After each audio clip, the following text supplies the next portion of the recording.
Welcome to the DIY3DTech.com channel. Welcome to this episode of DIY3DTech.com.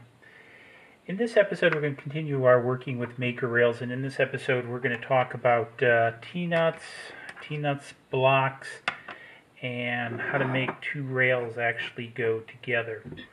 So with this, these happen to be some 90-degree angle blocks I purchased from OpenBuild with the rails.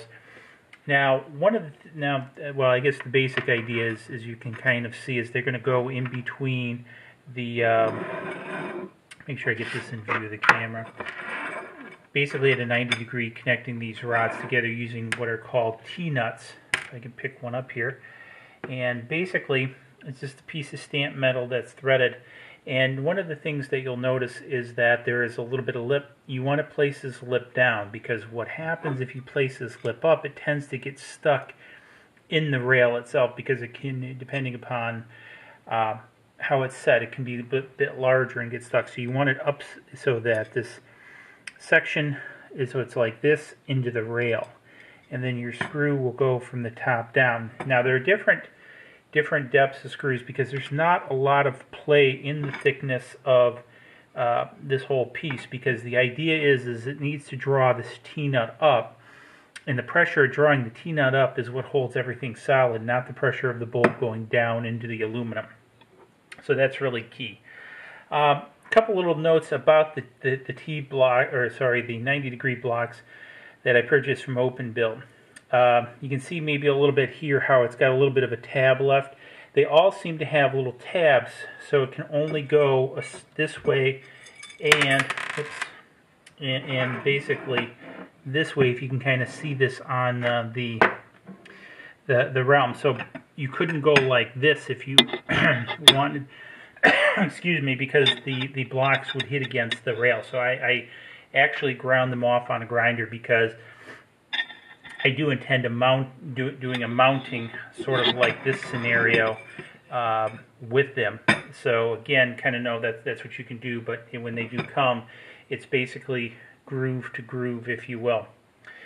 So the other piece that I do is I get the 10mm bolts to go with that go with the T-nuts. You really order them as a pair, and then I use a number 10 lock washer on there if I'm doing this. Because again, these are, if you're making a machine with these are going to get jostled, etc. And having the lock washer on there is going to provide that little bit extra to hold it tight and pretty solid. So basically what we'll do is, in this case, is we'll go through and slide this on. I've already got this one in. So I've slid that in. And then basically I'm going to bring, well, let's do it a little bit different. So I'm gonna do it this way. So I've got this now mounted, so I'm going to tighten this down with my Allen wrench. So that's now good and tight. Then I'm going to take my other T-nut, again, if I can pick it up here, it's a little bit hard to get. I'm going to slide this into the rail, and again, since it's tapered, it actually slides pretty easy, easier than the 10x32 nuts. Now, you can do this with the 10x32 nuts too if you want. You don't have to use the T-nut, and that's sort of the nice piece, because the nuts are actually quite a bit cheaper. So I'm showing you a couple options. So everything that I show you with this will work with the 10x32 nuts. So, sorry, 8x32, not 10. I've been thinking from the last video I did with the ends. These are 8x32 nuts, and as I covered in a previous one, they fit into the rail, and you can use 8x32 bolts for this, but in this case we're using the bolts from OpenBuild to build this. So then basically we insert the nut into here, and I'm going to turn this around, see if we can't get this a little bit on camera, even though I'll have to do it backwards because I'm right-handed. But so anyways, just stick this in there, and then start tightening this in, and hopefully we catch, and I think we did. And so we tighten this up, and voila, we've now mounted these two together. And trust me, this is a solid build. Now, you can print out the plastic ones, and you notice the plastic ones have two. This is really designed for a 20 by 40 mount to go in there. And actually, I have one. Sorry about having to walk away for a second, but again, you can kind of see. Now here I've used the number 10, and I've also used washers on it too to distribute the load on the plastic. And so now notice this is actually a 20 by 40 because we've got the 2 and then it's got the 2 here. Now, one of the things that I'm going to do, and this is part of the laser build, is I'm actually going to mount it like this. So you see that the two will actually go into the 20, and so it'd be a really stable build. Now, the piece is, if I was building a CNC router, I would not use the plastic. The plastic will work probably for a while. It's pretty robust, but definitely not as robust as these cast metal brackets. I mean, these are just really solid, and if I were to put a second one on this side, it's not going anywhere. I mean, it's doubtfully that it's going anywhere here, but if I put 2 on, you know, definitely super. And I mean, I can get really, really crazy.